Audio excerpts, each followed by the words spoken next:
All right, what's up? I'm Brody with Outdoorsmans.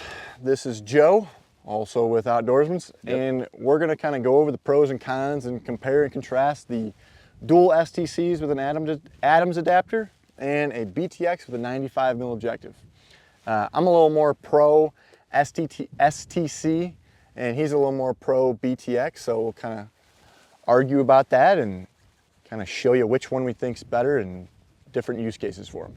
This is a topic that we get asked about quite a bit at Outdoorsmans. Yep. And over the years, I've like Brody said, I've always been like, why buy 2 spotting scopes when you can have, I don't know, 15? A couple, yeah, for you know, sure. with for the sure. BTX, the modular system. And until the STC came out, I really didn't think, because like an ATS system is a little bit longer, a little too bulky in my opinion. Yeah. But when these came out, I think these really piqued my interest because they are the same glass as that. You know, they got field flattener lenses in there. They're a little shorter, so I'm a little more interested. It's a pretty compact little kit there. Yeah. So it's not too bad. Yeah. All right, we'll get into some details. All right, so we'll just kind of do some statistics on some specs, if you will, on these, and then I'll kind of get into how to set them up, the pros and cons of the fact that you do have to set them up, and some use cases. So right off the bat, these are $6,600 at the moment. Prices on optics change pretty frequently, especially with tariffs these days. But right now, each STC is $3,000, and then the Adams adapter is $600. This weighs 6.1 pounds, which we'll get into, but is the same weight as that BTX. The surface area of the two 56mm objectives comes out to 7.636 inches squared, which we'll kind of get into why that matters here in a second. Oh, okay. What was your question? I was going to ask, like, why that matters. Well, because the more light you have coming in, the more that's going to get to your eye. And there's a lot more factors than just that, but that's a key. Sure. And okay. Actually, it's going to be an argument for you because that is 10.987 inches compared to this. Well, you have to cut it in half because it splits it. It does split it, but I don't know if you cut it in half, technically. Yeah, there's a lot of nuance there. There's a lot of nuance. Yeah. Okay. Okay, so Get real in the weeds on that. these are 11.2 inches long. That's the length of the STC, and the Adams adapter doesn't add any length to it, so that's the overall length. These are variable, so all STCs are 17 to 40 power. So, you know, with these, you can still use them for all the way from the 17 all the way up to the 40 power. The IPD, or interpupillary distance, is 2.56 minimum for these duals. The orientation is obviously straight. These are straight spotting scopes, so they're going to be straight. So we have the BTX 95 here, and we've kind of gone over this system at length in a previous YouTube video. So if you want to go through the whole system, go find that video. But just for reference, we're talking at the moment $6,350 for price, which is, you know, pretty decent for what you're getting out of this thing. As Brody said, it's 6.1 pounds. You have a surface area of 10.9, actually 11 inches, basically 10.987, 18.5 inches in length, and not variable magnification. As I've said before, this does not zoom with the 95, with the 115 too. You're fixed at 35 power, which I've always said is more than enough. Like, I've got a rock outcropping over there at 2290, and let me get it in the, like, if there's a sheep on that hill, I would be able to not only tell that it's a sheep, but I'd be able to, at 2,300 yards, I would be able to tell, like, how big it is. I wouldn't be able to count growth rings, but I'm fixed at 35. He's at 40 max. So at the same time, we're in the same boat right there.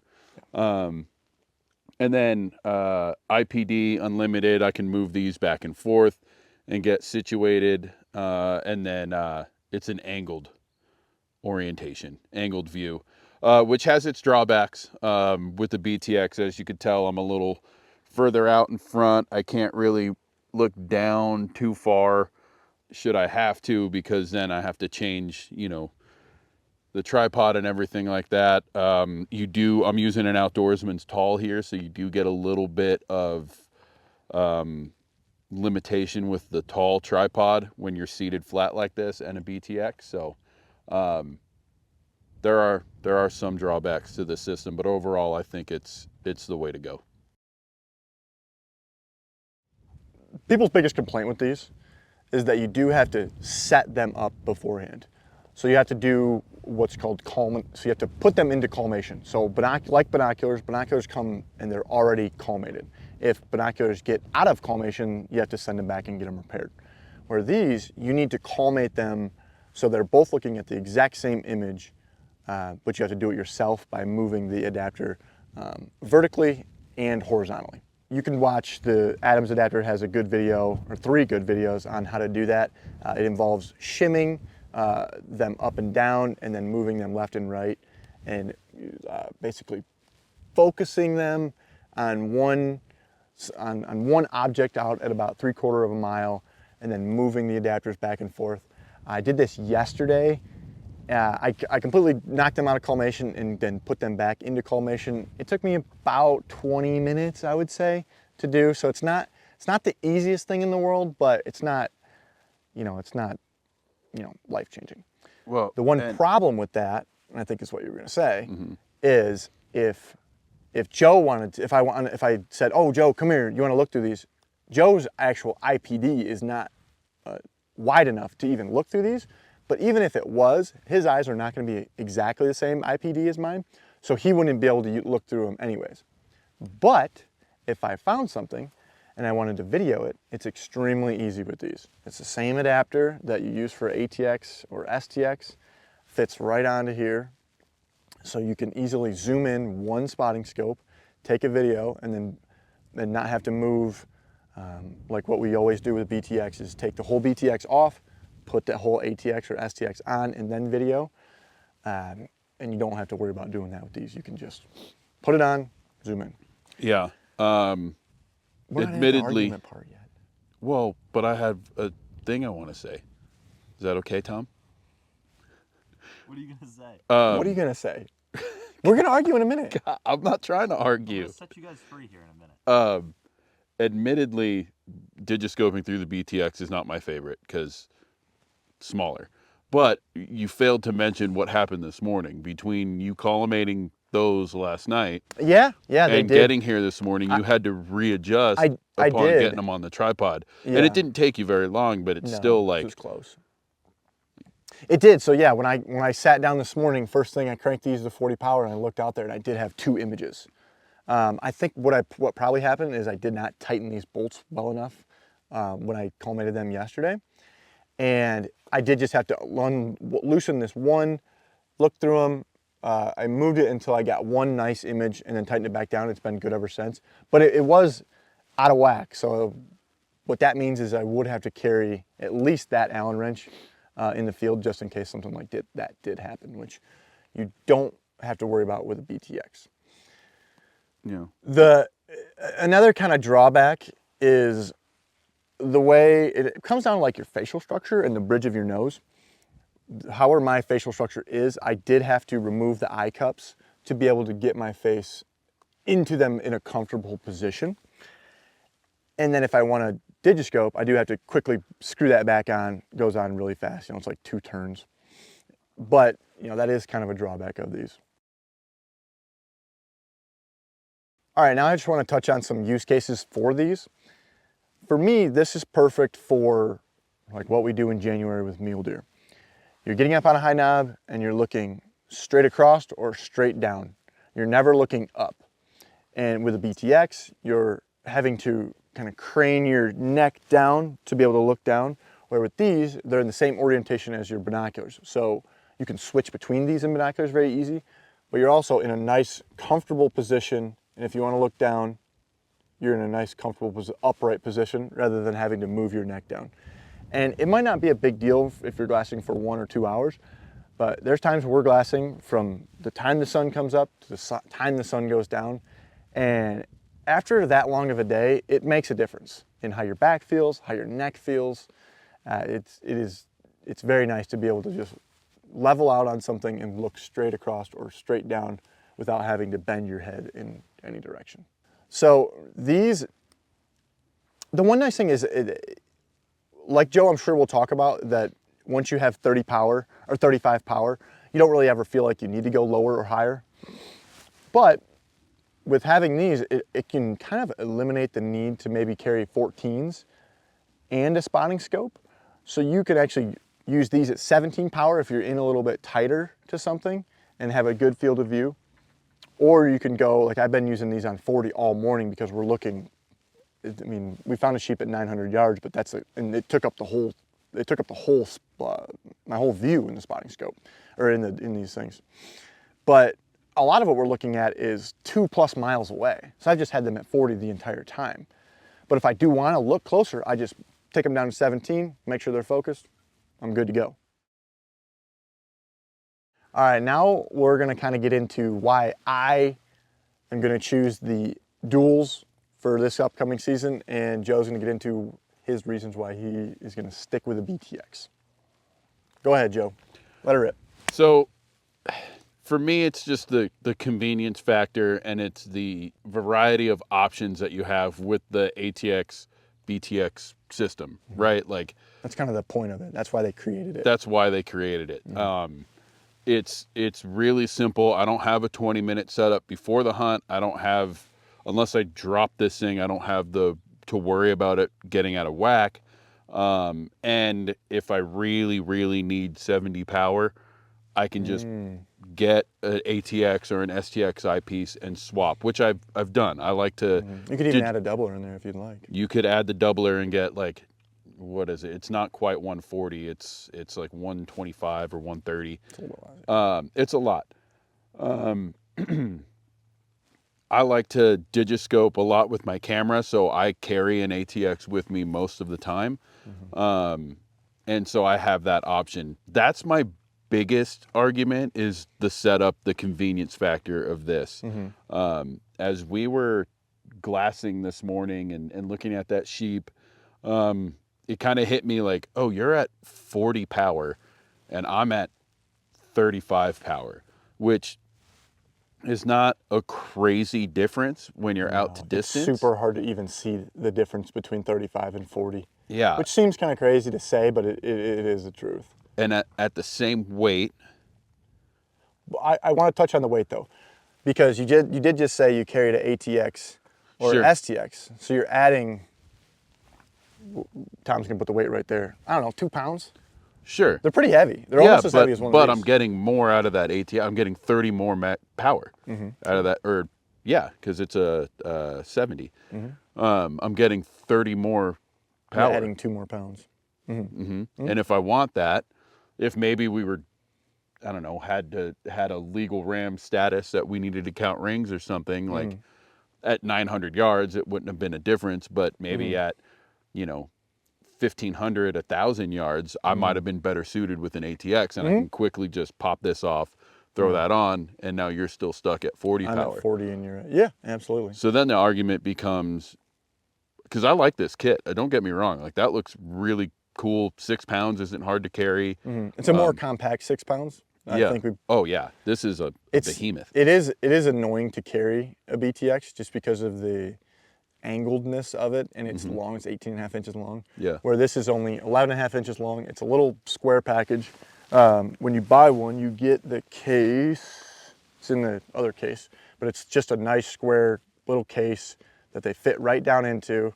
So it's like a little packing cube, really. Yeah. Where it is kind of a pain in the butt to fit in places. Oh, sure. I mean, I've carried one a lot, and it's when I run the 80, I like the 85. So when I run my 85 and the BTX, I'll put the single eyepiece on there, and I'll throw that in the side pocket of my pouch, and then this thing goes in the main compartment by itself. Yeah.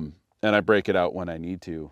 I really think the argument starts to happen when you're talking about that extended magnification, and then really we're not talking about STCs. We're talking about Kowa 80s or dual STSs. Oh yeah. At that point, because now you're comparing apples to apples with the magnification, and even still, I think this shines because this is still at 6 pounds or Yeah, 8 pounds.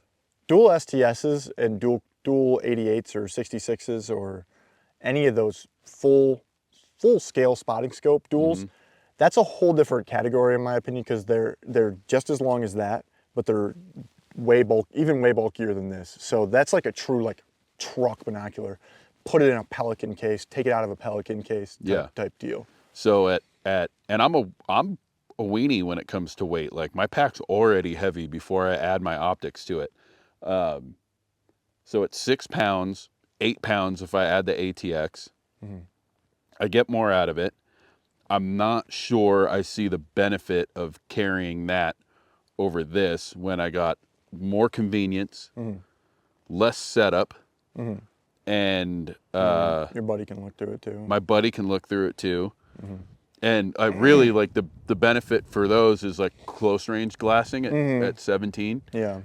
So where you're still with carrying a BTX, I think you still need to carry 14s, like. Yeah, or 12s. Depends on what you're doing. You could carry 12s, and it depends. I mean, Like, we're also talking about tens of thousands of dollars in optics now, but yeah, it can be hard to glass with a BTX in short range scenarios. Sure. Because your field of view is not very wide, and we actually don't know the field of view of these. I guess it would be the standard field of view. I don't know how to do that math. Because it's one field of view, so it'd still be the 140 and 107 or whatever it is. I don't know. I don't either. I have no idea. I don't know. That's way above my intelligence level. Yeah, but yeah, that's where I see maybe being able to eliminate carrying 14s and just carrying these. But I mean, I like to have 70 power on with the ATX. Yeah. So that losing that does kind of suck. I mean, there's times where that has been like really useful. Like my use case, because we talked about that for the STCs, like if I'm in big mule deer country, I'll carry a BTX. But most of the time when I'm using this thing, it's coos deer hunting, and it's in places like this. And I have found, for me personally, everybody's going to have their personal preference on what they like to carry, but in coos country, big views, I don't have to worry about tight timber or tight spaces or. You're only walking up to a glassing now that you know you can see a long ways. Basically. Sure. And like the closest I'm getting on a stalk is maybe 200-300 yards. I'm carrying 12s and a BTX. And I'm not going to carry 14s because I have the BTX. I'm not going to carry 10s and 12s and a BTX. So I just think that like 12s in this kind of country and a BTX, maybe throw an ATX in there if you're trying to score, if you're trying to like really. You want to get really good video. Get really good video, get really finite detail. And at a certain distance, the digiscoping through this thing isn't bad. And it fits the same as a lot of different binoculars out there too. So you might even be able to find some crossover with your digiscoping rings. Yeah, I think that the digiscoping part of it, I do like this, but I do like the fact that you have more variability once you add the 2 pounds, which I want to make that apparent. Yeah, it's 2 pounds. It's not slight. Yeah, it's not light. So if you're backpacking, like I backpack with an 85 BTX and STX, and I don't think I'll ever do that again. It's just too much. There's so many things. Yeah. I actually kicked my BTX about 10 yards too one time. Ooh. Because of that. See, now in that situation, I might opt for just the ATX 85, a chest pair of binos, and 14s. Yeah, you're still adding a bunch of weight. Yeah. It kind of is what it is. That's where I think that you could go with this and lose your 14s. Chest binos and chest binos and these if you think 40 power is enough. Which you know. I mean, I've used the STC ATC spotting scope system enough to where at 1,300 yards, 1,500 yards on a coos deer in good conditions, you can tell what you need to tell. Yeah. Further than that, probably not. But then again, it's like, how far are you really glassing versus how far do you want to walk? You know, like at a certain point, even with, you know, you've got atmospheric conditions, you've got mirage, you've got all sorts of other variables that will really hinder your ability to score a buck past 2,000 yards, past 2 miles. Right. You know, at a certain point, you're still going to be like, I think we need to get closer to that thing. Yeah. Even if you have Koa Highlanders. Right. Even with something like Highlanders. Yeah. Yeah. And I also, if you are going back and forth between binoculars and your bigger spot, your bigger, you know, duals or BTX, it definitely is nice to go from straight to straight with these, where with that, you're going to have to move your center post up and down. And if you use an angled spotting scope, you know about that. Oh yeah, I do. And it there is a period of adjustment there. You have to get used to doing it. One thing about our tripods is our center posts aren't indexed, so you have to be real careful about dropping that thing down. But you practice with it enough, and you get pretty used to it. Like I'm pretty quick with it now. Yeah, yeah. But I just, and you could argue for days about angled versus straight. I think there's benefits to both. Yeah. I'm an angled spotter guy. Like as a general rule, like if I'm just carrying a spotting scope, it's an angled spotting scope. I personally feel more comfortable when I glass through it instead of, you know, creening forward. But that's just me. But you could get used to it. It's not too bad. Yeah. So I don't know. I can beat this till the cows come home. Well, we argued a little bit, but I think you can kind of see the benefits to both. If you want to talk to our guys and get more opinion, we're always happy to chat with you over the phone and talk about optics, tripods, all that kind of stuff. That's what we're here for. So give our guys a call, Bryce and Chad, 1-800-291-8065. Find us online, outdoorsmans.com. If you want to learn more about the Adams adapter and his system, go to his website. You just Google Adams adapter. His website's the first thing that comes up. His YouTube page also has a lot of good stuff you can watch and see how to set up, different use cases, things like that. We'll throw the link in the description too, so you have a spot to find it pretty easily. Yeah. But yeah, that's it, right? That's it. See if we can find another sheep. Yeah. I'm so excited that we get to show people some sheep. Yeah, we got some decent digiscope footage of it. Yeah. I like it. All right. I can't clap today.